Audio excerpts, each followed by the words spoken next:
All right, joining us now from Washington, Republican Congressman Jim Jordan, Ron DeSantis, and the man we just quoted, Matt Gaetz. Congressman Jordan, let me begin with you.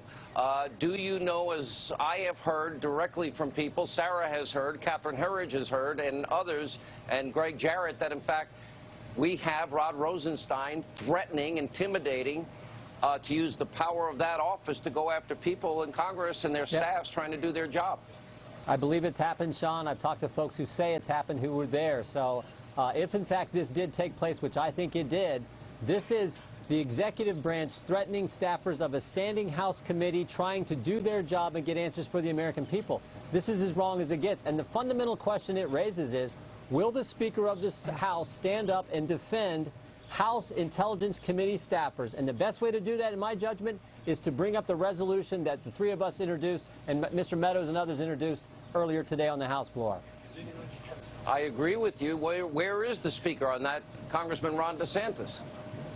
Sean, this conduct, if true to me, is disqualifying. He cannot be the Deputy Attorney General if he's threatening people who work in Congress simply because we're doing our job to try to get answers for the American people. And the arrogance of Rosenstein for months and months to stonewall nonstop, even basic answers, to redact information, has just gotten to the boiling point. We in Congress need to act. I think his position there is untenable.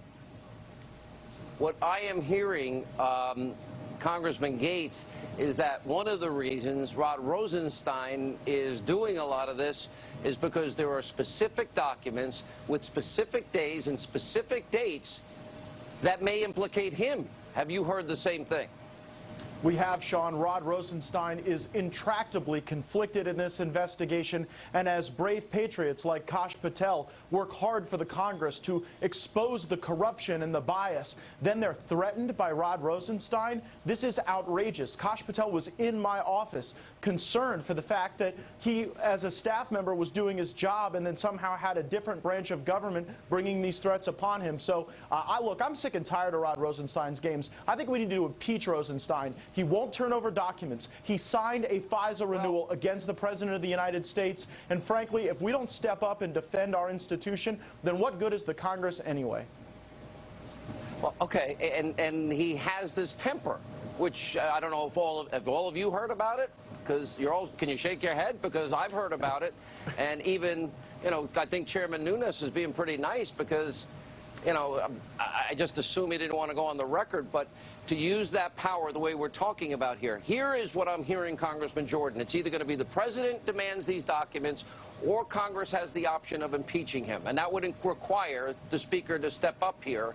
But more importantly, when do we get the documents, and how does Congress do its job if they're being intimidated that they're going to be the subject of harassment and investigation as retaliation for Congress doing their constitutional duty?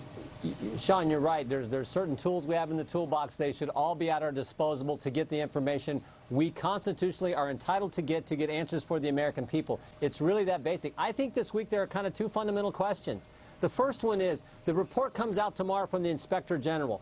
It'll have people in there that will be cited for wrongdoing. Will Rod Rosenstein fire people who are cited in the Inspector General's report for wrongdoing in the Clinton investigation? And then the second fundamental question is the one I raised before. Will the Speaker of the House stand up and defend people on House standing committees who were threatened by the Department of Justice? And the best way to do that is to bring up our resolution, and if they don't comply with the document request in that resolution, then to look for exactly what Matt Gaetz talked about. Contempt and impeachment are tools in the toolbox that we may have to go to. And finally, there's what Devin Nunes said, which is the President can say, release the information so they can get answers. Last question, exit question, Congressman DeSantis and Gaetz. We'll start with you, Congressman DeSantis. Would it be quicker, better for the country that the President, that he demand the documents that Congress has been obstructed from getting? Should he demand that? Wouldn't that be the faster path? I think so. Jim Jordan, Mark Meadows, and I sent him a letter a couple weeks ago urging him to do that. He has the power, and I think he should do it. The American people deserve the truth on this. Heck, Donald Trump has been treated as poorly as anybody by some of these jokers, so he should definitely pull the trigger on that. Totally agree, Sean. Totally agree.